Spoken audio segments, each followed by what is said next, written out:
Good evening, everyone, and welcome to the Fall 2022 Visiting Writers Series here at Brevard College.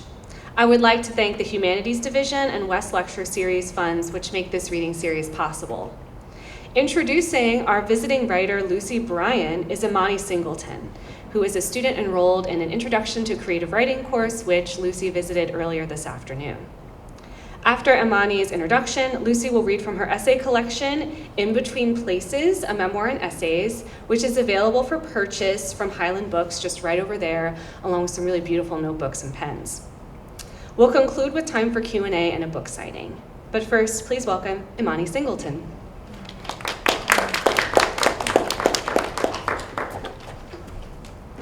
Good evening. Today I have the pleasure of introducing our guest writer, Lucy Bryan. I personally like how Bryan's work relates to the mountains around us. She writes about national parks and mountain trails. And On Naming Women and Mountains, Bryan describes the aroma of mountains, memories of her favorite waterfall, and personal stories about her adventures. I have known these mountains before, worn the dust of these trails, sipped from these streams. I like this quote because I can imagine it. Lucy Bryan is a mother, adventurer, and a big fan of wildlife. She teaches writing at James Madison University. She has award-winning essays that are nominated for the Pushchart Prize and listed as notable in Best America's Essays. She recently had a book published by Homebound Publications in June 2022 named In Between Places, a memoir and essays. When not writing, she enjoys spending time with her family. For example, hiking with her son and daughter, cooking with her family, and snuggles with her cat. Please join me in welcoming Lucy Bryan. There you go. Thank you so much, Imani, for that generous introduction. Thank you, Elise, and thank you, Brevard English, for having me here. It has really been a real pleasure to be here. So In Between Places is my first book. It's a book of essays. It's a memoir and essays. I began writing this book in sort of a challenging time in my life in which I had experienced the end of my first marriage, and my dad had passed away, and my faith had sort of been turned upside down, and I didn't really know who I was, and so I started spending a lot of time outside and found that those experiences spoke to me and helped me make sense of myself and the world and what was going on and heal. And so I wrote this book over the course of 7 years, and it sort of follows me on the journey of healing, falling in love again, having my first son, and many, many adventures in the outdoors. Tonight I'm going to be actually reading from the essay you quoted on naming women and mountains, and so it is the second essay in the collection. Some of this might sound a little familiar. I have known these mountains before, worn the dust of these trails, sipped from these streams. A few days shy of my 21st birthday, I slept beside my first love in the fragrance of these evergreens. I lay next to him 4 years later, a wife failing in love, and watched the Milky Way bridge these jagged peaks. 5 years have passed since then, and I have returned, now alone, to spend the summer in Yosemite National Park as a backpacking guide. Here, memories make me feel like a stranger to myself. My own name scratches and constricts like an ill-fitting sweater. It comforts me to be with wild things that do not speak it. As I walk among Steller's jays and Brewer's lupin and Douglas firs, I think, you too wear someone else's name. This is also true of mountains, valleys, rivers, and lakes. Names within names. I wonder about the people and motivations behind these names, which I feel hesitant to say aloud. A few days after my arrival in the park, I discover my favorite Yosemite waterfall, 2 miles east of the backpackers camp at Little Yosemite Valley. There, Sierra snowmelt races down a 100-foot granite slide, an uninterrupted ribbon of white water dissolving into a broad, round pool. This basin, when viewed from above, conjures a human iris. Golden green rings the shallows, deepening into jade at the center, and stones beneath the surface reflect the sunlight in varying hues. Wandering through a flat stretch of cedars, pines, and fir after my early morning ascent of Half Dome, I enter a canyon between the soaring walls of Moraine Dome and Bunnell Point, where the Merced River spills out of the mouth of Lost Valley. I approximate my location on my topographical map and misidentify the falls as Bunnell Cascade. Lafayette Houghton Bunnell was many things: career soldier, surgeon, explorer, writer, historian. But foremost in my mind, he was a bestower of names. In March of 1851, at age 26, he and 57 other militiamen of the Mariposa Battalion became the first whites to enter Yosemite Valley. Their commission? To capture the Yosemite tribe of the Central Sierra Nevada, responsible for recent raids on mining settlements, and forcibly relocate its members to a reservation in the San Joaquin Valley. And what to do with the newly appropriated land, with its glacial valleys, imposing rock faces, plunging waterfalls, and granite domes? As Steinbeck writes of California's early settlers in East of Eden, they had to give everything they saw a name. This is the first duty of any explorer, a duty and a privilege. You must name a thing before you can note it on your hand-drawn map. As it is with mountains, so it is with people. We name children so that they can be recognized, known, found. We give them strings of letters, a cluster of sounds by which their friends and family, their teachers and employers, and the Social Security Administration and Internal Revenue Service will identify them. We pick names that mean something. We investigate etymology, examine translations and significations. We choose the names of beloved grandparents, literary characters, historical figures, and biblical heroines. We consider possible nicknames. We sample pronunciations. And then we eliminate choices likely to garner teasing from unkind playmates. We contemplate alternate spellings and tally syllables.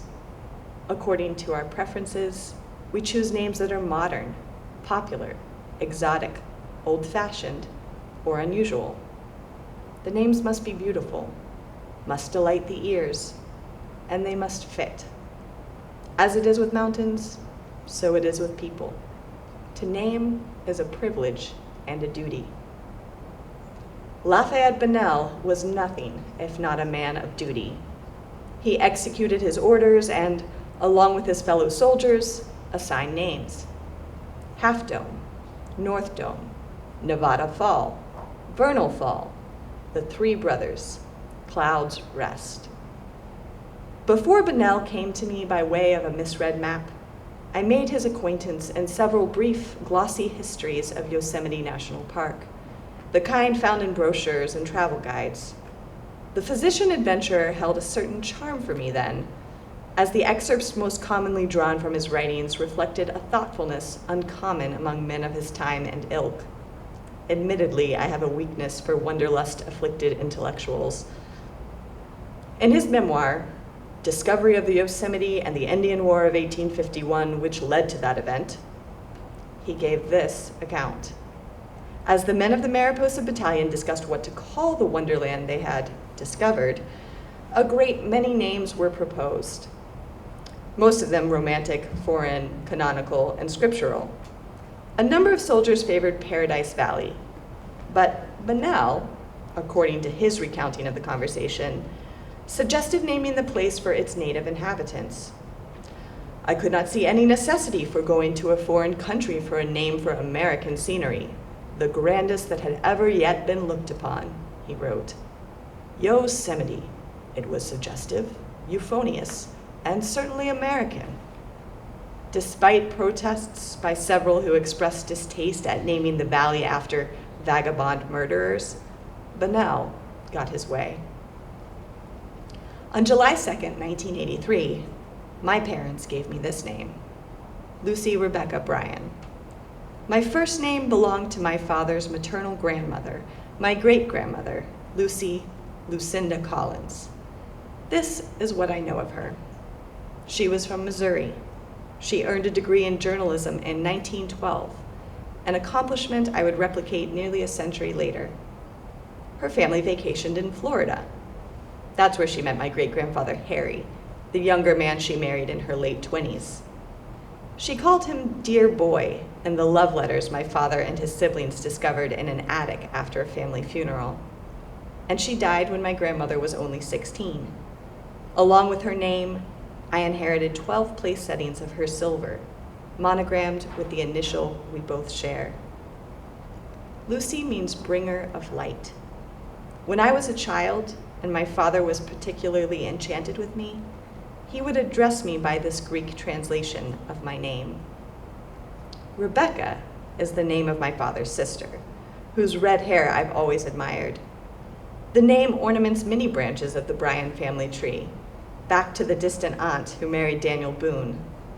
It is an alternate spelling of Rebecca, the beautiful shepherdess of the Genesis account, who married Abraham's son Isaac, endured years of barrenness, and connived to help her favored son steal his brother's blessing.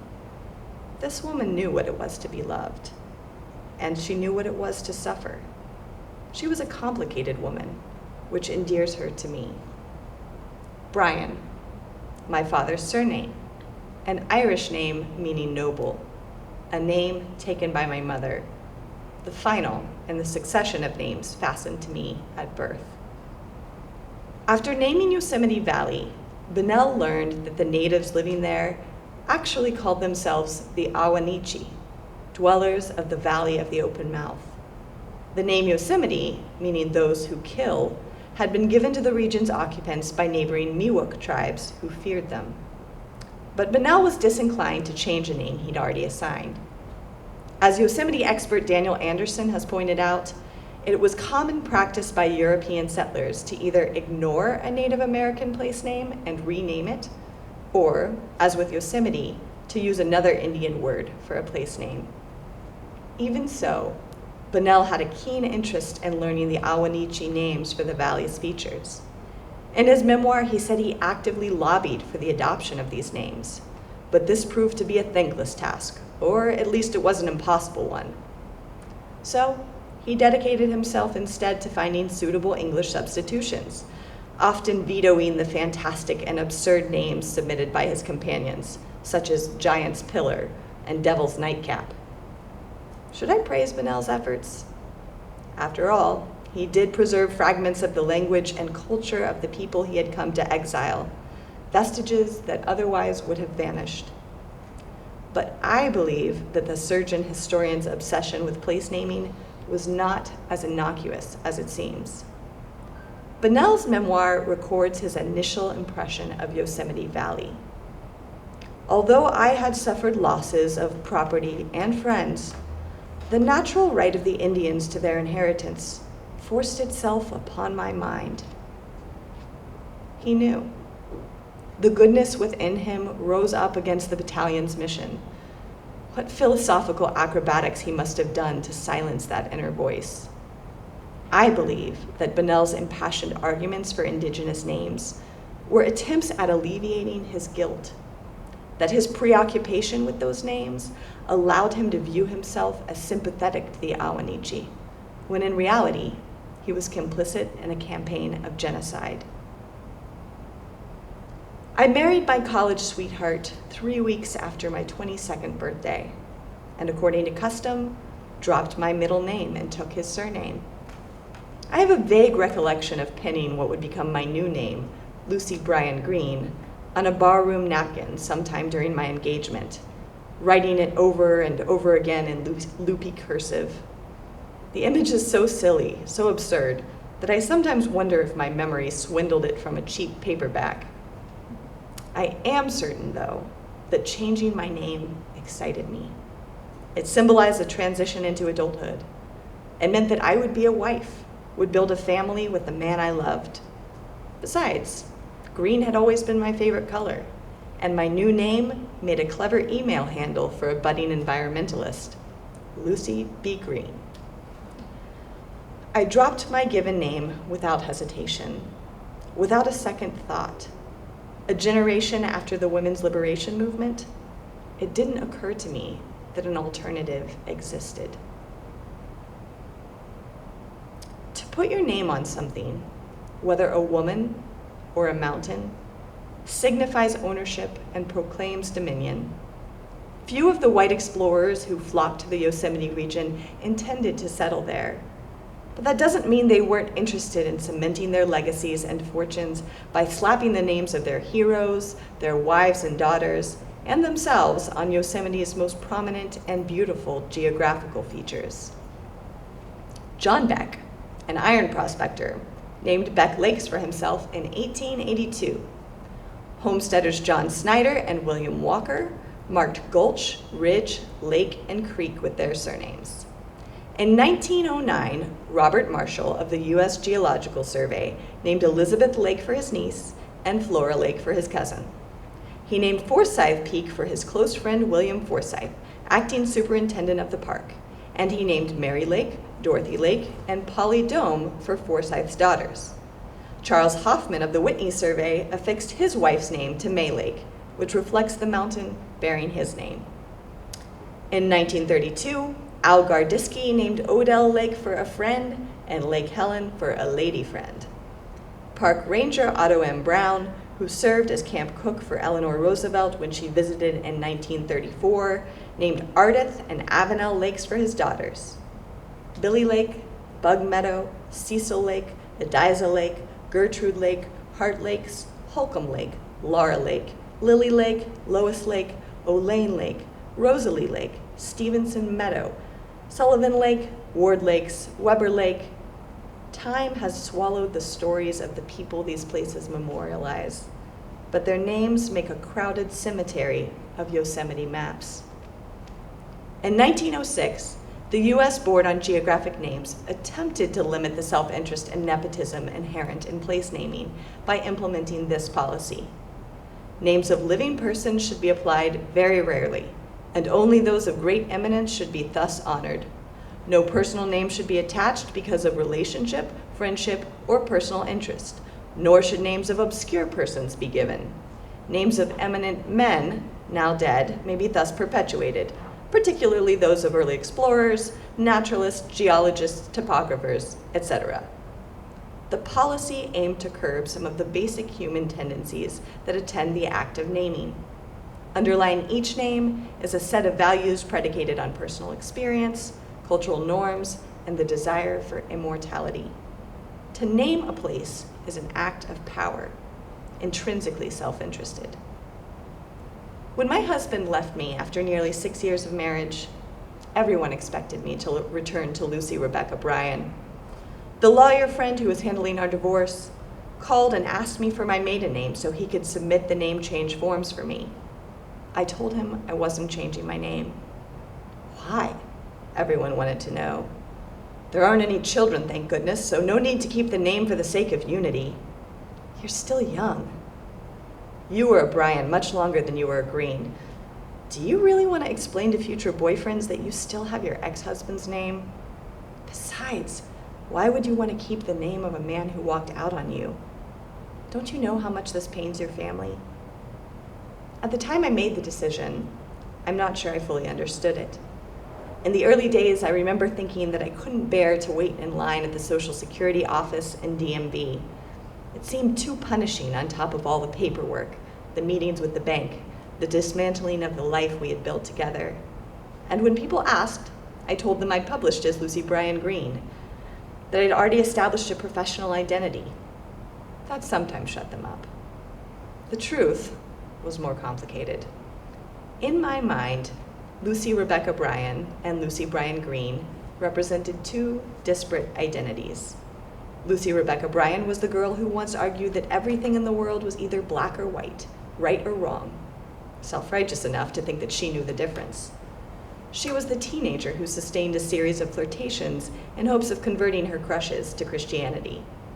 She held the incongruous and equally offensive beliefs that she deserved all the good things in her life: loving parents, a college education, thick hair, long legs, intelligence, financial stability, and that God had given them to her.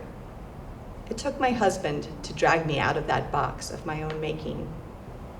It was Lucy Bryan Green, not Lucy Rebecca Bryan, who learned to embrace feminism, pacifism, and non-consumerism, who dared to befriend gays and liberals and atheists. She was the one who wrote a novel, who learned to garden by trial and error, who trekked all 212 miles of the John Muir Trail. The man whose name I took played a fundamental role in me becoming that person. I didn't want to go back. I wanted to move forward. I also wanted to take responsibility for my contributions to the mess that my marriage had become. Anger that would boil into door-slamming, hair-pulling, glass-shattering rage. My need to control everything, down to what time my husband woke up in the morning and the clothes he wore. My anxiety, which sometimes made basic tasks like doing the dishes or shopping for groceries seem insurmountable. I wanted to work on those problems as Lucy Bryan Green, and I still liked my name. It didn't seem fair that he could take it from me. He'd already taken the canoe, a whole bookcase's worth of books, along with the bookcase, half the set of glass nesting bowls, our nicest chef's knife, 2 watercolors I'd painted, our cast iron patio furniture, our Honda CR-V, the pine bed frame we'd stained by hand, all of the power tools, and most of the money in our bank account. Those were just the things. When he left, so did his family, many of our friends, my sense of security, the belief that I was unconditionally loved, my trust in God, my identity as a married woman, my plans to have children, and my sense of self-worth. I wouldn't let him have my name. He'd taken enough. When I am really honest, this reality surfaces. I hoped he would change his mind, would come back. I wanted to wear his name because I still loved him.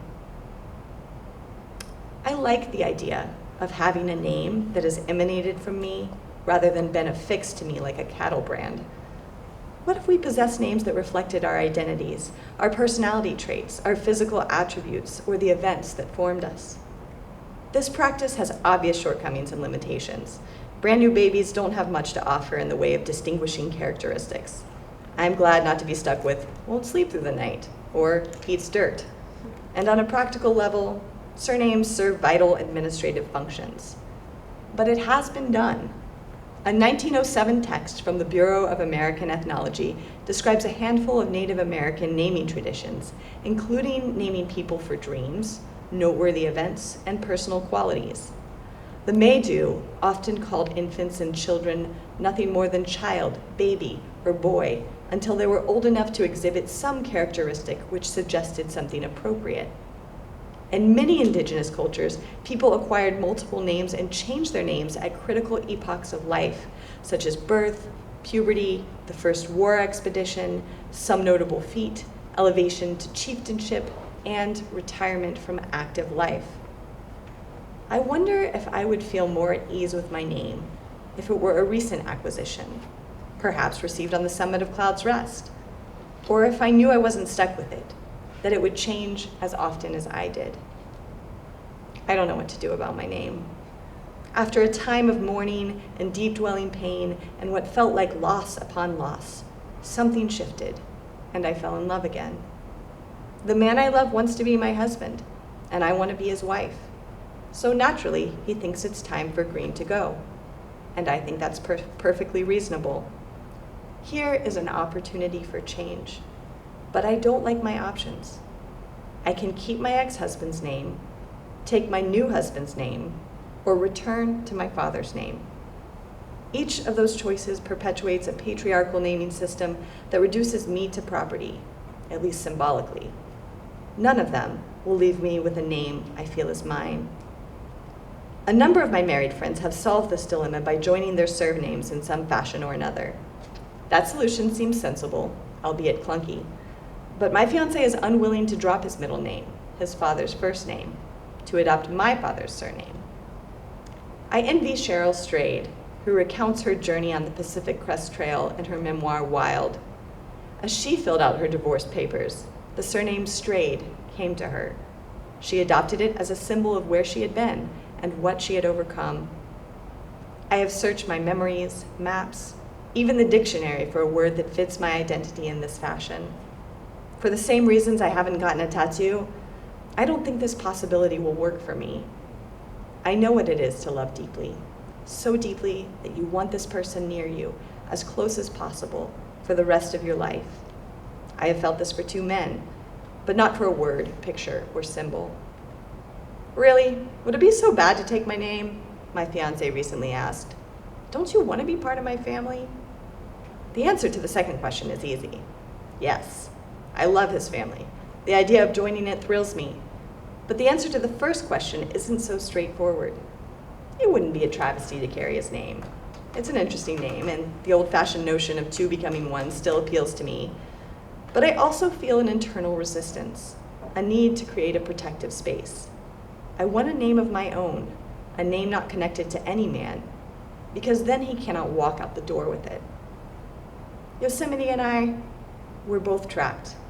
My present name is a burden, but I have none to go to, none that would truly be mine. And Yosemite wears a misnomer given by a willing participant in our nation's oldest and perhaps greatest atrocity. Its landscape is littered with unfitting names, but those names will remain, and soon I will have to choose another name. I recently bought an updated map of Yosemite and located the waterfall I visited in the Lost Valley. It's not Bunnell Cascade, which lies further upstream at the head of the valley. This particular cascade is marked only by a blue line and the word falls. I think I will take my fiance there when he visits me in a few weeks. We will peel off our packs and our clothes and dive into that deep green iris at the base of the falls. And it won't matter that the place has no name. Indeed, that will make it all the more wonderful.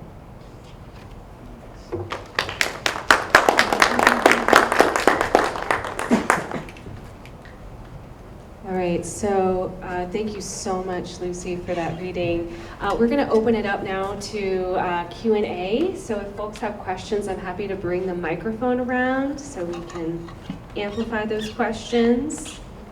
All right, Caroline, I'm going to bring the microphone over to you. I have a question that I ask every single writer when they come. Can I actually ask two? Yeah. My first one is, where were you first published? Oh. I was first published in Sojourners magazine.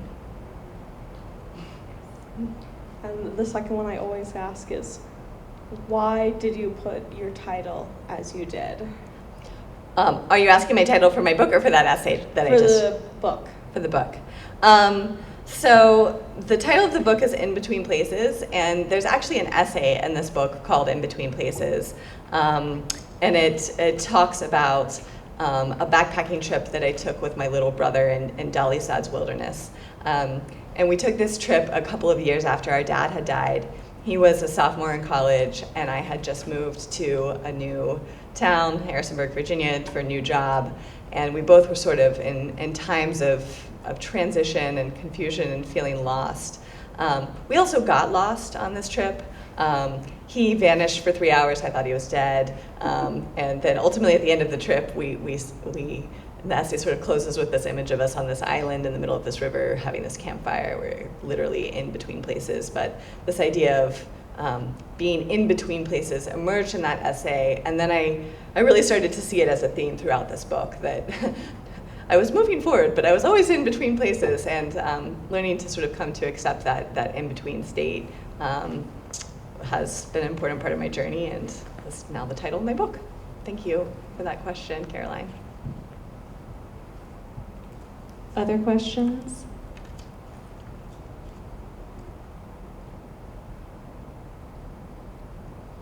I'll ask a question. All right, go ahead, Dawson. Sorry. When you were a young adult, did you have any intentions or desires to write your own book? Well, I have always written and wanted to write. I knew pretty early on, like when I was in high school, I was like, I'm going to go to a school with journalism programs because I want to be a writer. And so I did. I went to UNC Chapel Hill. They have a great journalism program. It also happened to be during a time where there was a massive shift in the news media industry and things were moving online and newspapers were going under. And I ended up ultimately not going down that road. So I thought as a young adult that I would be published, but like writing newspaper articles. And it was sort of after that, I guess I was still a young adult in my early 20s, that I wrote my first novel. It's sitting in a drawer. So it was my second novel. My third novel's in progress, but I did manage to get a book of essays published. So I think definitely by the time I got my MFA, which I started that when I was, I think 28 years old-ish, that I knew that I wanted to publish a book eventually, but it still took a really long time. I'm 39 now. A lot of work. Yes, but that's okay. I mean, if you love writing and it's your passion, you will write no matter what. And ideally, you'll grow to the point where you're ready to get published. But I think I would be writing probably at least in some capacity, even if I weren't getting published. But it certainly helps. And it's nice to meet readers and have your work out in the world. Oh yeah. Persistence. Yes, persistence, for real. That's a big lesson I learned in grad school. I remember George Saunders, who's kind of a big deal now, he came and visited, and he had talked about like writing his story. For 10 years after grad school, he didn't even publish his first story. It was like he was just writing stories at night and working hard during the day at a like tech writing job, and it took a really long time, and now he's huge. And I was like, okay, if it took George Saunders 10 years, I can give myself 10 years too. And that's what it took.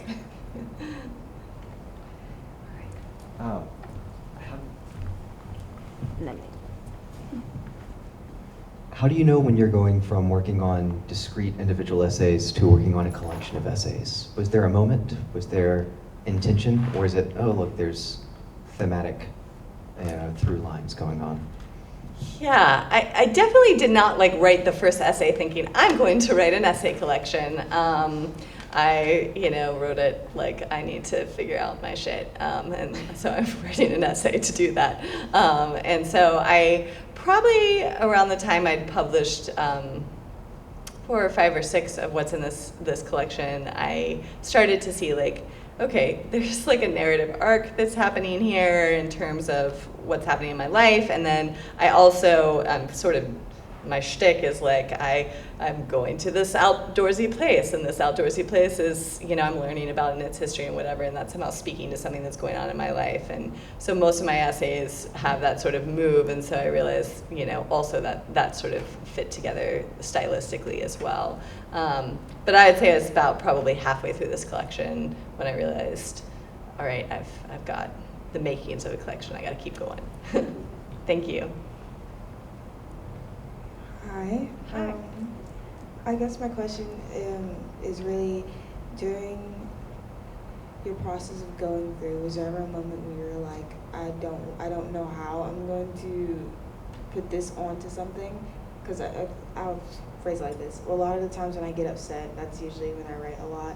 But then I'll go, there's no point in me putting this on paper. It's not going anywhere. There's no point in it happening. But I end up doing it anyway.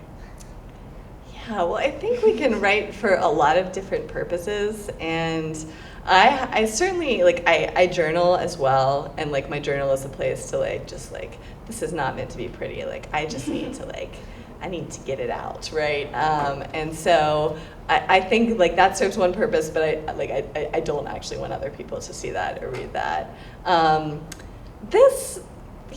nonfiction for me though, there are some similarities to journaling in which I'm writing extremely personal stuff, but I also feel when I set out to write, I'm sort of on this quest to understand something about myself and something about the world. I don't often know where the essay is going to go until I've written and revised it quite a bit, and then if it does get picked up for publication, I know that there's some resonance, at least the editors think so, that the other people might connect to what I've written, to feel some shared affinity, for whatever struggle or insight is described in the essay. And so there is sort of the idea of having an audience. I've certainly written essays that I've ended up scrapping, but I think if you feel compelled to write, like, get it out. I will tell you, like, these did not emerge from me in this form. Like, they were like a huge mess, and I write many, many, many more words than actually end up in the final version of an essay. And so I don't, if you write something and you feel like, this is kind of, it's a mess, but you might find, well, is there something you like about it? Or is there something you think other people might connect to? And then take that, and that's your raw material, that's your clay, to build something out of it. That would be my advice in those situations. Or chuck it. If you feel like you want to chuck it, that works too. I do that too sometimes. All right, I think that was a great ending. Oh, we have one more? Oh, great. Caroline has one more. I really like asking questions. What are some book recommendations you have? Oh, that is a big, loaded question. I'm suddenly like, I should be prepared for this. Well, one of the books that I actually mention in here that I really love is Rebecca Solnit's A Field Guide to Getting Lost. It's one of her older essay collections, but I really love it. Another essay collection that I read this year and really loved was Suzanne Roberts' Animal Bodies. There's, anything by Annie Dillard I love. I'm a fan of Edward Abbey, even though sometimes I think we probably would not be on the same team politically, but I like some of the things he's written. He also might not listen to me because I'm a girl, but he lived a long time ago. I'm going to give him a pass on that one. That's a few that come to mind for me. Sorry, that's probably more than you were asking for. Now you have some options. All right, well, we'll conclude officially the Q&A portion, but if you have additional questions that you'd like to ask Lucy Bryan, you can stick around. Thank you so much for attending this event and for your questions. Our next and final Visiting Writers series will feature poets Mary Beth Holloman and myself on Monday, October 10th from 4 to 5 p.m. in MG 125. Stay afterward here to buy a book and get it signed. There's also some gorgeous notebooks, or to chat with our visiting writer. Have a great evening, everyone. Thank you so much.